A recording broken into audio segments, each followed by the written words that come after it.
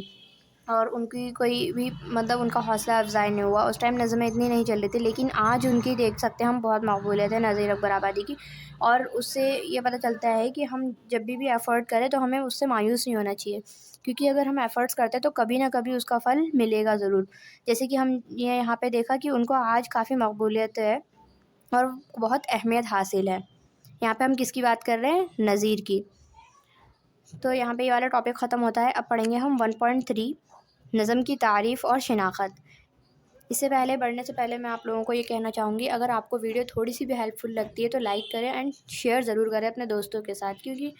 اردو کا یہ جو سبجیکٹ ہے میں کوشش کروں گی کہ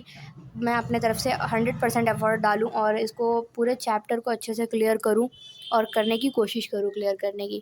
اگر تھوڑی بہت میرے سے مسٹیک ہوتی ہے تو آپ لوگ مجھے کمنٹس میں ضرور بتانا اینڈ سبسکرائب چینل کو ضرور کر کے جانا۔ تو چلیے ہم آگے بڑھتے ہیں 1.3 کی طرف۔ تو 1.3 نظم عربی زبان کا لفظ ہے اور جو فارسی کے توسط سے اردو میں آیا ہے، اور اس کے لغوی معنی، یعنی کہ اب ہم اس میں یہ پڑھیں گے کہ نظم کے معنی کیا ہیں اور اس کو لغت میں کیا بتایا گیا ہے۔ تو نظم کیا ہے؟ عربی زبان کا لفظ ہے اور فارسی میں اسے کیا کہتے ہیں؟ توسط کہتے ہیں، اور اس کا میننگ کیا ہے یہ دیکھ لیتے ہیں ہم لغت میں، یعنی کہ ڈکشنری میں۔ پرونا، موتیوں کو تاگے میں پرونا، لڑی سلک۔ تو یہاں پہ کیا بتایا کہ جیسے کہ نظم ہوتی ہے ایک کے بعد ایک اس میں مصرعے ہوتے ہیں، اور اس کو کس طرح ایک طریقے سے پرویا ہی تو ہوتا ہے کیونکہ ایک انسان اس کو پڑھتے جاتا ہے لائن بائی لائن، تو اس طریقے سے نظم کے معنی ہوئے پرونا یا کسی بھی دھاگے میں موتیوں کو پرونا۔ تو نظم میں بھی مصروں کو اسی طرح پرویا جاتا ہے، تو اس میں انتظام اور بندوبست، کلام، موضوع، شعر، چھند اور قبط زد نثر۔ تو یہاں پہ اس کی لغوی معنی بتا دیے گئے ہیں کہ اس کے مطلب جیسے ہم بولتے ہیں ہندی میں شابدک ارتھ یہاں پہ یہ بتا دی گیا۔ اب ہم اس کو تھوڑا ڈیٹیل میں سمجھیں گے کہ اس کی میننگ کیا ہے اور اس میں جو ہے شعراؤں نے اپنے پرسیپشن سے کیا اس کا بتایا ہے اس کے بارے میں۔ تو سب سے پہلے ہم یہاں پہ ایک لغت کا نام دیکھیں گے، لغت کشوری۔ لغت کشوری میں اس کے معنی اس طرح درج ہیں، پڑھتے ہیں کیا بولا گیا ہے لغت کشوری میں۔ پرونا، موتیوں کو دھاگے میں، مجازن کلام، موضوع، شعر، آرائش اور آراستہ کرنا۔ اس میں بھی یہی بتایا گیا ہے پہلے تو چھوٹے میں کہ یہاں پہ موتیوں کو پرونا ہے اور مجازن کلام، یعنی کہ اس طرح کا کلام جو ایک کے بعد ایک ہم پڑھتے جائیں اور اس کو پڑھنے میں تھوڑا سا لطف بھی آئے۔ زیادہ تر لغتوں میں یہی معنی دیے گئے ہیں، مطلب زیادہ تر لغتوں میں اسی معنی سے بتایا گیا جو کہ ہمیں یہاں پہ دیے ہوئے ہیں۔ اس سے اردو ادب دو حصوں یعنی نثر یا نظم میں بٹ گیا ہے، کیونکہ یہاں نظم سے جملہ شاعری مراد ہے، کیونکہ نظم سے یہاں پہ کیا ہے، نظم میں کیا ہوتا ہے ایک کے بعد ایک جملے ہوتے ہیں اور شاعری تو ہوتی ہے، تو یہاں پہ نظم سے کیا مراد ہے، جملہ یا شاعری۔ قدیم شعرائے اردو نے اسے انہی معنوں میں برتا ہے۔ میر حسین تذکرہ شعرائے اردو سودا کے بارے میں کیا لکھتے ہیں دیکھتے ہیں۔ انہوں نے سودا کے بارے میں لکھا ہے، نظمش طرب انگیزاست۔ تو انہوں نے سودا کے بارے میں محمد حسین نے یہ لکھا ہے، اور میر کے بارے میں کیا لکھے ہیں انہوں، ساخت نظمش گلشن ہا۔ یہ آئی تھنک فارسی کے الفاظ ہیں، تو آپ لوگوں کو اس کو یاد کرنے کی زیادہ کوئی ضرورت نہیں ہے، صرف یہ پیپر میں ڈیفینیشن آتی ہے، اس کی ٹائپس آتے ہیں جو کہ ابھی ہم آگے پڑھیں گے، اور اس کے تھوڑا بہت انٹرو آپ لوگ اوپر کا یہ والا یاد کر کے چلے جانا، یاد میں سمجھ کے چلے جاؤ دکن میں کیسے کیسے پھلی پھولی اور شمالی ہندوستان میں کیا ہو رہا تھا نظم کے لے کے۔ غالب نے کیا لکھا ہے، غالب کا بھی دیکھ لیتے ہیں، چاہے تو غالب کا یاد کر لینا کیونکہ غالب بہت جانے مانے شعرا ہے، اور آپ لوگ اس کا اپنے آنسر میں ایڈ کر دو گے تو کافی اٹریکٹیو لگے گا آنسر، اور ٹیچر کو مارکس دینا ہی پڑے گا۔ غالب نظم سے جملہ شاعری مراد لیتے ہوئے اپنے خط میں لکھتے ہیں۔ غالب نے بھی کیا بولا ہے، نظم کو جملہ اور شاعری کو مراد لیا ہے، جیسے کہ اوپر ہم نے پڑھا، تو ہم یہ سمجھ گئے کہ اس سے نظم کیا ہے، موتیوں کو پرونا، یہ تو اس کے ایک طریقے سے معنی ہوگا، اور اس کو جملے اور شاعری میں مراد لیتے ہیں۔ سخن فہم اگر غور کرے گا تو فقیر کی نظم و نثر سہل ممتنع اکثر پائے گا۔ تو یہاں پہ غالب کچھ اردو کے الفاظ میں ایک سینٹنس کہہ رہے ہیں جس کو میں ابھی آپ لوگوں کو سمجھاؤں گی۔ تو انہوں نے کیا بولا ہے، سخن فہم اگر غور کرے گا، یعنی کہ اگر انسان غور کرے گا تو فقیر جو ہوتا ہے نا، اس کی نظم اور نثر میں سہل ممتنع اکثر پائے گا۔ سہل ممتنع یعنی کہ بہت ایزی، سرل وے، جیسے کہ جو کیا بتایا انہوں نے کہ فقیر جو ہے اپنی نظم اور نثر جو گاتا ہے، یعنی کہ اس میں کافی مطلب سمپلسٹی ہوتی ہے اور اس کو ایزلی سمجھا جا سکتا ہے۔ تو کیا بولا ہے، سہل ممتنع پائے گا۔ سہل ممتنع کے معنی ہوئے بہت آسان، یعنی کہ اس سے آسان کچھ ہو ہی نہیں سکتا۔ نسیم لکھنوی نے بھی نظم سے جملہ شاعری مراد لی ہے۔ نسیم لکھنوی نے بھی اس کو کیا بولا ہے، جملہ اور شاعری۔ تو ہم یہاں پہ دیکھ رہے ہیں کہ موسٹلی سب نے یہی بولا ہے کہ جملہ اور شاعری کے مراد ہی نظم کو ہم مانتے ہیں۔ تو انہوں نے بھی جملہ اور شاعری مراد لی ہے۔ وہ اپنے شاعر میں لکھتے ہیں، یہ ہے فیض نعمت حبیب خدا،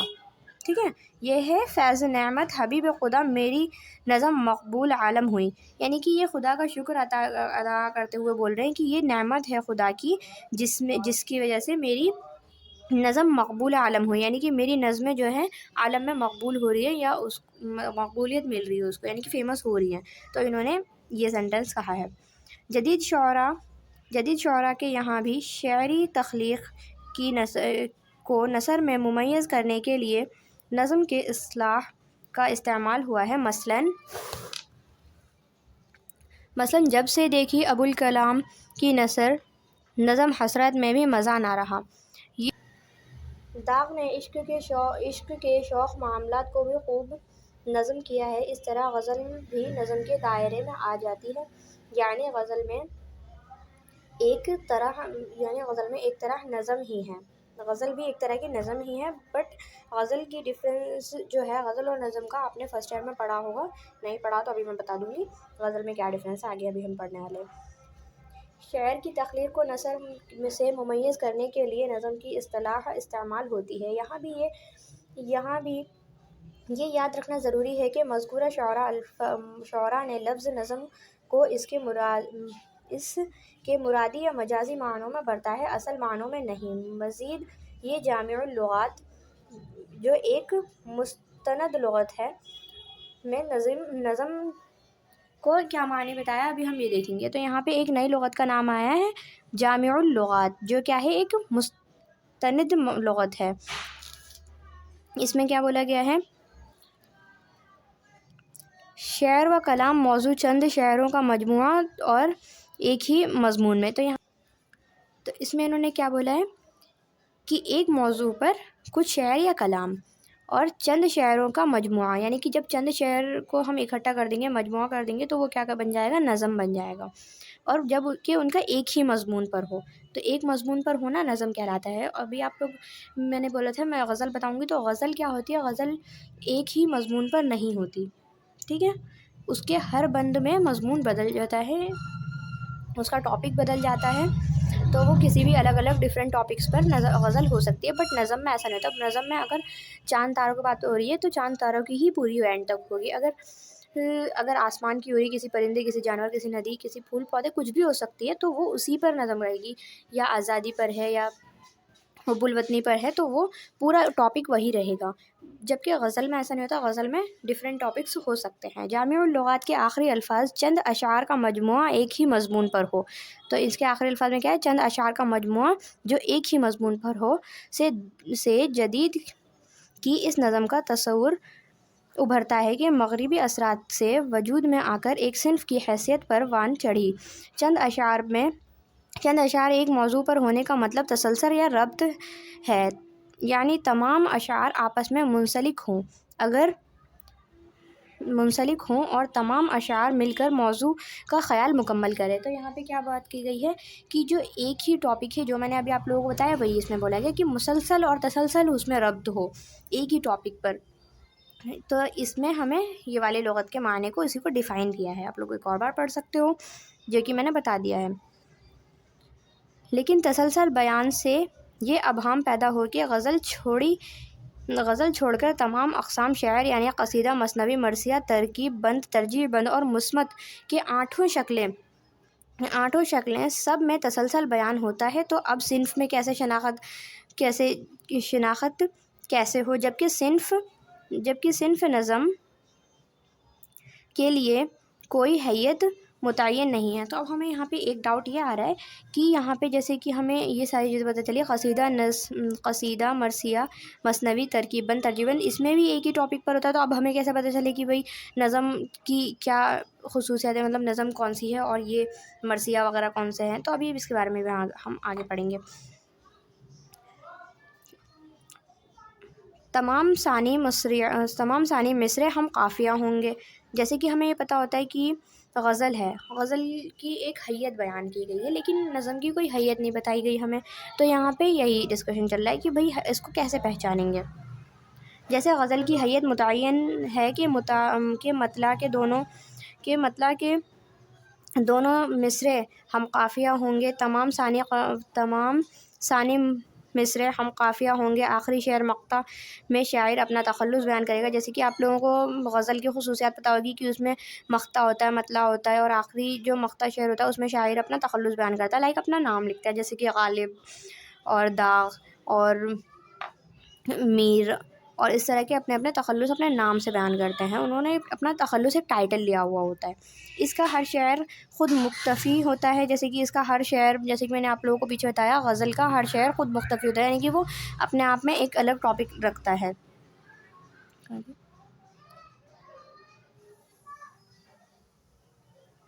اس کا ہر شعر خود مختفی ہوتا ہے، یعنی ایک شعر میں ایک بات، ایک خیال یا ایک صورت حال مکمل ہو جائے گی۔ مختصر یہ کہ اس میں تسلسل بیان نہیں ہوتا۔ مختصراً اگر کہیں تو ہم غزل میں تسلسل یا مسلسل اس کو نہیں بیان کیا جاتا، جس طرح کی ہم نظم اور ادر حیتوں میں، ادر صنفوں میں پڑھتے ہیں۔ یہ مثنوی کے دونوں مصرع ہم قافیہ ہوں گے، اگر شعر کا قافیہ بدل جائے تو بدل جائے گا، لیکن نظم کے لیے ایسی کوئی حیت مقرر نہیں ہے، یہ ہمیشہ غزل، مثنوی، مثلث، مربوط، مسدس، مثبت، مشعر، ترجیع بند، ترکیب بند، عاری اور آزاد حیتوں میں لکھی جاتی ہے۔ قصیدہ، مرثیہ و سوخت اور شہر آشوب کی طرح اس کا کوئی موضوع بھی متعین نہیں ہے۔ قدیم و جدید نظم کے سرمایہ پر نظر ڈالیں تو یہ مناظر قدرت، پرندوں، تہواروں، موسموں، تاریخی واقعات، اخلاقی و مذہبی موضوعات، حسن عشق کی چھیڑ چھاڑ، قومی، معاشی، سماجی و سیاسی مسائل، فلسفیانہ رموز و نکات، غرض زندگی و کائنات کے تمام موضوع پر اپنے دامن میں سمیٹے نظر آتی ہے۔ تو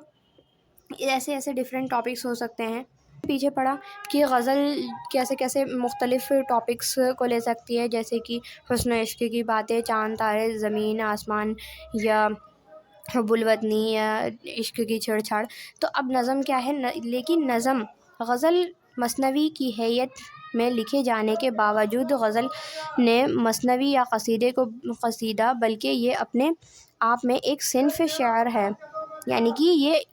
اپنے آپ میں ایک الگ صنف ہے، جس کا اپنا ایک مزاج ہے، اپنی شناخت ہے۔ شناخت کا دار و مدار اس کے موضوع، تسلسل، خیال اور مرکزی فکر پر ہے، شمیم احمد نے لکھا ہے۔ تو کیا ہے، اب ہمیں یہاں پہ غزل کا پتہ چل گیا، نظم میں تسلسل خیال ہوگا اور ایک مرکزی خیال ہوگا، لائک چاند پہ بات ہوگی تو وہ اس پوری نظم میں چاند پہ بات ہوگی، ایک مرکزی خیال ہوگا، یعنی کہ ایک ہی ٹاپک پر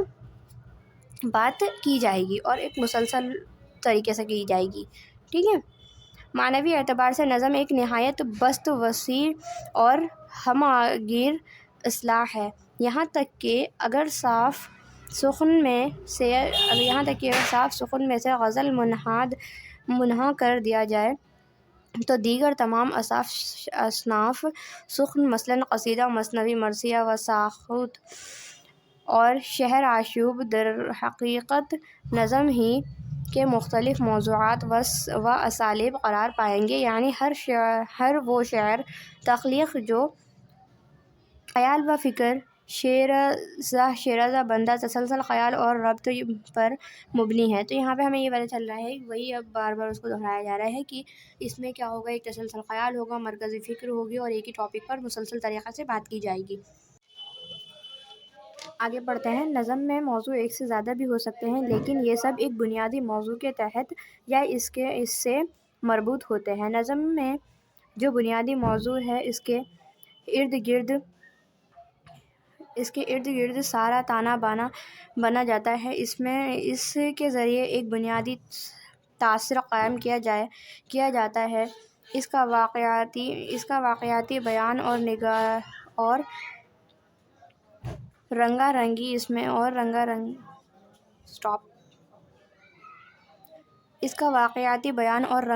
اس کی شناخت میں معاون ہوتی ہے۔ کلیم الدین احمد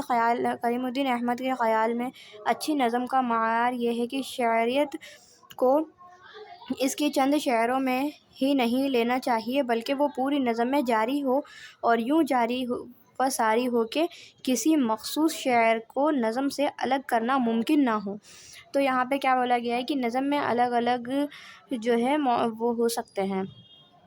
نظم میں موضوع ایک سے زیادہ بھی ہو سکتے ہیں، لیکن جو اس کا بنیادی موضوع ہوگا وہ اس کے ہی ارد گرد گھوم رہے ہوں گے، اور اس کا جو ہے ٹریک نہیں چینج ہوگا، یعنی کہ اس کا جو بنیادی موضوع ہے جس پر وہ نظم لکھی گئی ہے تو اس کے ہی کنیکٹڈ، اس سے ہی ریلیٹڈ وہ ہوں گے مصرے۔ یہاں پر کلیم الدین احمد نام کے ایک شاعر کا ذکر کیا گیا ہے جو کہتے ہیں کہ وہ نظم ان کا ماننا ہے کہ وہ نظم سب سے اچھی ہے جس میں پوری نظم میں ایک ہی جو ٹاپک ہے اسی کو جاری رکھا جائے، اور اس طرح جاری و ساری رکھا جائے کہ اس کو جو ہے شعر اور نظم کو الگ کرنا مشکل ہو جائے، یعنی کہ وہ اس طریقے سے اس سے کنیکٹ ہو۔ کلیم الدین احمد کا یہ بھی خیال ہے کہ نظم مبسوط اور طولانی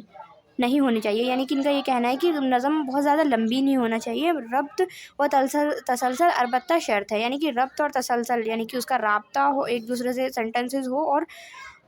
اس کو جو ہے ایک کے بعد ایک اس میں کنیکٹڈ ہو سینٹنسز، یہ انہوں نے شرط بتائی ہے اچھی نظم ہونے کی، ورنہ نظم مختصر بھی ہو سکتی ہے اور ہوتی بھی ہے۔ تو انہوں نے یہ بتایا، ان کا ماننا ہے کہ نظم زیادہ لمبی نہیں ہونا چاہیے، اور اس کا جو وہ ہے مرکزی خیال اس کے ارد گرد، مطلب اس سے ہی بالکل کنیکٹڈ سارے مصرے ہونا چاہیے۔ یہ اس نظم کو اچھی مانتے ہیں۔ اب یہاں پر ہم پڑھیں گے نظم کی شناخت کے لیے اگر اس کے مقابلے غزل سے کیا جائے تو بات اور واضح ہو جائے گی، یعنی کہ یہاں پہ ہم ڈفرینس جانیں گے کہ یہ غزل ہے اور یہ نظم ہے، ٹھیک ہے، جگہ نہیں تھی یہاں پہ، تو یہاں پر ہم غزل اور نظم کی کچھ ڈفرینسز پڑھیں گے۔ تو یہاں پہ غزل میں پڑھتے ہیں، سب سے پہلے غزل میں مطلع و مقطع ہوتا ہے، نظم میں مطلع و مقطع نہیں ہوتا، یعنی کہ غزل کی ایک حیت ہے، اس میں مطلع ہوگا شروع میں، اینڈ میں مقطع ہوگا جس میں اپنا شاعر اپنا تخلص بیان کرتا ہے، اور اس میں کیا ہوتا ہے، ایسا کچھ نہیں ہوتا، سمپل کچھ مصرے ایک ساتھ لکھے ہوتے ہیں ون بائی ون۔ غزل میں ردیف اور قافیہ ہوتا ہے، نظم میں ردیف قافیہ ہو بھی سکتا ہے اور نہیں بھی، یعنی کہ غزل میں زیادہ تر ردیف اور قافیہ دیکھے جاتے ہیں اور نظم میں ہوتا بھی نہیں بھی، یعنی کہ بالکل برابر پروبیبلٹی ہے۔ غزل منفرد خیال و مجموعہ ہوتی ہے، یعنی کہ غزل جو ہے منفرد خیال کا مجموعہ، یعنی کہ الگ الگ خیال، اس میں الگ الگ ٹاپکس ہو سکتے ہیں، لیکن نظم میں ایسا نہیں ہے، نظم میں کیا ہوتا ہے، مربوط خیال، یعنی کہ ایک ہی ٹاپک پہ ہی پوری نظم ہوتی ہے۔ غزل کے اشعار تعداد متعین ہے، غزل کے اشعار کی تعداد متعین ہے، گو کہ غزلہ سے غزلہ کہہ کر تعین تعداد پر نفی بھی ہے، یعنی کہ غزل میں زیادہ تر کیا ہوتا ہے، تعداد مقرر ہوتی ہے، لیکن نظم میں اشعار کی تعداد کا کوئی قید نہیں، یعنی کہ یہ کتنی لمبی بھی ہو سکتی ہے، اور 4 لائن کی بھی نظم ہوتی ہے اور 4 پیج کی بھی نظم ہوتی ہے، یعنی کہ نظم میں کوئی ایسی بندشیں نہیں ہیں اور اس کے کوئی رولس نہیں ہیں۔ غزل کے مضامین مخصوص ہیں، گو کہ اب نہیں، یعنی کہ غزل کے مخصوص تھے، تو غزل کے مضامین جو ہے پہلے مخصوص تھے، اس لیے ہمیں کہا جاتا ہے کہ غزل جو ہے صرف عشقیہ ہوتی ہے، لیکن آج کے ٹائم میں ایسا نہیں ہے، غزل ہر ٹاپک پہ اب لکھی جاتی ہے اور لکھی جا رہی ہیں کافی ٹائم سے، وہ جو ہے بہت ٹائم، مطلب بہت پہلے غزل صرف عشقیہ اور عشق حقیقی اور عشق مجازی پر ہی لکھی جاتی تھی، بٹ اب ایسا نہیں ہے۔ نظم پر یہ قید بھی کبھی نہیں لگائی، لیکن نظم میں تو شروع سے ہی کوئی قید نہیں کہ اس کے مضامین بالکل فکسڈ ہوں گے۔ اگلا، غزل کے سب مصرے برابر ہوتے ہیں۔ غزل کے سب مصرے برابر ہوتے ہیں، نظم میں مصرے چھوٹے بڑے ہو سکتے ہیں۔ غزل بلا عنوان ہوتی ہے، نظم کا کوئی عنوان ہوتا ہے، یعنی کہ غزل میں کوئی عنوان نہیں ہوتا کیونکہ اس میں اب ہے ہی اتنے ٹاپک، تو کون سا عنوان رکھے، یعنی کہ کون سا اس کا نام رکھے، بلکہ ایسا نہیں ہوتا نظم میں کیا ہوتا ہے، جب وہ ایک ہی ٹاپک پہ ہے تو اس کا نام ہوتا ہے اوبویسلی۔ تو غزل مثنوی یا کسی اور شکل میں نہیں لکھی جا سکتی۔ غزل جو ہے صرف اپنی ہی حیت میں لکھی جائے گی، مثنوی یا کسی اور شکل میں نہیں لکھی جائے گی، جبکہ نظم کے ساتھ ایسا نہیں ہے، وہ کسی بھی شکل میں لکھی جا سکتی ہے۔ غزل کے اشعار میں باہمی ربط و تسلسل نہیں ہوتا۔ غزل کے اشعار میں باہمی ربط و تسلسل نہیں ہوتا، یعنی کہ اس میں کوئی تسلسل نہیں ہے کہ بھائی جیسے کہ ایک ٹاپک پہ بات ہو رہی تو وہ اسی سے سلسلے میں بات ہوگی، لیکن نظم میں کیا ہوتا ہے، نظم کے اشعار موضوع اور خیال کے اعتبار سے آپس میں منسلک ہوتے ہیں، یعنی کہ نظم میں جو اشعار ہیں موضوع اور خیال کے اعتبار سے آپس میں کنیکٹڈ ہوتے ہیں، بٹ غزل میں ایسا نہیں ہوتا کیونکہ وہ ڈفرینٹ ٹاپکس پر لکھی جاتی ہے۔ غزل کی حیت مخصوص ہے، یعنی کہ اس کی حیت مخصوص ہے کہ اسی ٹائپ سے غزل لکھی جائے گی، پہلے مقطع پھر مطلع، قافیہ، ہم قافیہ، ردیف، اس طریقے سے غزل کی ایک حیت ہے، جبکہ نظم کا ایسا کچھ نہیں ہے۔ نظم کے لیے کوئی حیت مخصوص نہیں ہے، یعنی کہ نظم کسی بھی شکل میں لکھی جا سکتی ہے، بس اس کے لیے ایک تسلسل ہونا ضروری ہے، مسلسل خیال ہونا ضروری ہے۔ تو آج کا ویڈیو ہم یہیں پر اینڈ کرتے ہیں، نیکسٹ پارٹ آئے گا اس کا یونٹ 1 کا، یہ پارٹ 1 ہے، اینڈ پارٹ 2 آئے گا جس میں ہم اس کو چیپٹر کو کمپلیٹ کر لیں گے۔ تو آپ لوگوں کو کمنٹ میں ضرور بتانا یہ چیپٹر آپ لوگوں کو کیسا لگا اور میں کیسے سمجھا پا رہی ہوں آپ لوگوں کو، اینڈ اس کو زیادہ سے زیادہ اپنے شیئر کرنا فرینڈس میں، بیکاز اردو کو ہمیں پروموٹ کرنا چاہیے، ہے نا، کیونکہ دیکھو بہت یونیورسٹی میں بھی اردو کے پروفیسرز نہیں اویلیبل ہے، اس لیے میں نے سوچا کیوں نہ میں اردو کے چیپٹرز کی ویڈیو بنا کے ڈالوں جس سے کہ بچوں کا ہیلپ ہو سکے، کیونکہ میں بھی پڑھتی ہوں اور پڑھتی بھی تھی تو مجھے بھی کافی دقت ہوتی تھی کیونکہ کوئی ٹیچر اویلیبل نہیں ہے یونیورسٹی میں، خود ہی پڑھنا پڑتا ہے۔ تو میں نے سوچا کیوں نہ میں اپنے جونیئرس کے لیے یہ ایک فیسلٹی کروں اپنی طرف سے، کچھ تھوڑی سی ہیلپ۔ تو بس میرا مقصد یہی تھا اس اردو کی ویڈیو بنانے کا، اینڈ آپ لوگ مجھے سپورٹ کرنا، کیسی لگی ویڈیو کمنٹ میں ضرور بتانا، اینڈ سبسکرائب کرنا۔ Thank you.